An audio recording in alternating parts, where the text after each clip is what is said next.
Woodrow Wilson is elected president in 1912. With this, power is transferred from the Republicans to the Democrats.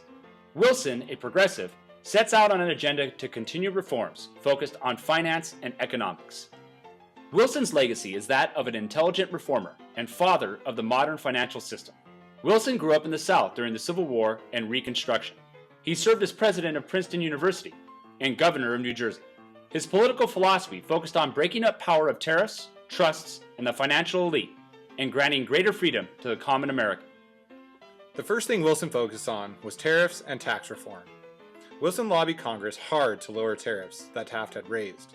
Wilson won the fight, and Congress passed the Underwood Act in 1913. Wilson used his bully pulpit and urged voters to monitor their representatives' votes. To make up for lost revenue, Wilson proposed a graduated income tax. This progressive tax system would tax higher incomes more and lower incomes less. In 1913, the 16th Amendment was ratified and added to the Constitution, creating an income tax system. Make sure to pay your taxes. Next, Wilson turned to financial reform. The banking system and monetary systems were in need of overhaul in the United States. So in 1913, President Wilson signed the Federal Reserve Act. It established the Federal Reserve National Banking System. The U.S. was broken up into 12 bank districts. Each district had a regional reserve federal bank. The regional Federal Reserve Bank issued money and loans to troubled banks, preventing failures and making the banking system more stable. The Fed can also control interest rates to make loans easier or harder, and therefore to control the economy. The Fed is still our banking system today. Deposit your money in banks. Next, we have trust and regulation. Wilson continued the regulation of business and trusts like Teddy Roosevelt and Taft. In 1914, he created the Federal Trade Commission. The FTC is a watchdog agency and has the power to investigate firms for evidence of regulatory violations. Firms are required to self-regulate, meaning they would self-report any law violations. The FTC gave the federal government the ability to sue businesses in court if they did not comply with these laws. The FTC still monitors business today. Its power includes approving mergers only if they are healthy for markets.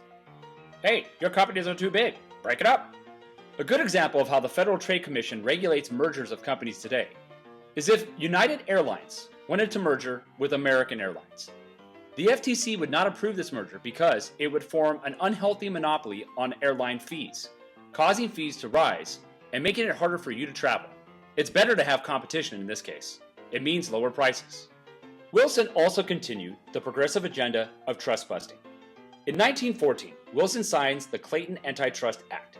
It is undoubtedly the biggest antitrust law of the progressive era. First, it strengthened the Sherman Antitrust Act, which Roosevelt and Taft had used to sue trusts. It prohibited firms from buying stock of competitors if it led to a monopoly. This was the holding company strategy used by J.P. Morgan. It also affirmed that labor unions had the right to exist and therefore unionize and couldn't be sued as trusts themselves. It also lawfully allowed strikes and other labor strategies. Samuel Gompers, the labor leader, called the act the Magna Carta of labor. You workers have the right.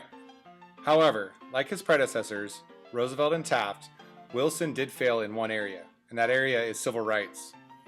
Wilson was a Southerner and did nothing to help African Americans.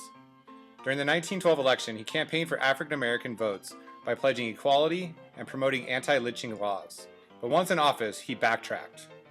For example, he refused to stop the resegregation of the Capitol building and other DC offices after 50 years. He opposed every anti-lynching law that was put to vote, citing states' rights. As a Southerner, he felt that every state should deal with this issue in their own way.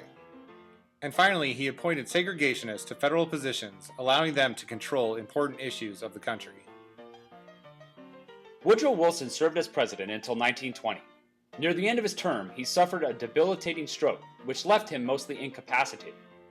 By this time, his progressive reforms had lost momentum, and with the outbreak of World War I in Europe in 1914, the progressive era died out. Americans began to concentrate on remaining neutral and focus their attention on foreign policy. For all of its many successes and its few failures, the progressive era has ramifications on American society that we all benefit from today. And it's Roosevelt, Taft, and Wilson who deserve the credit.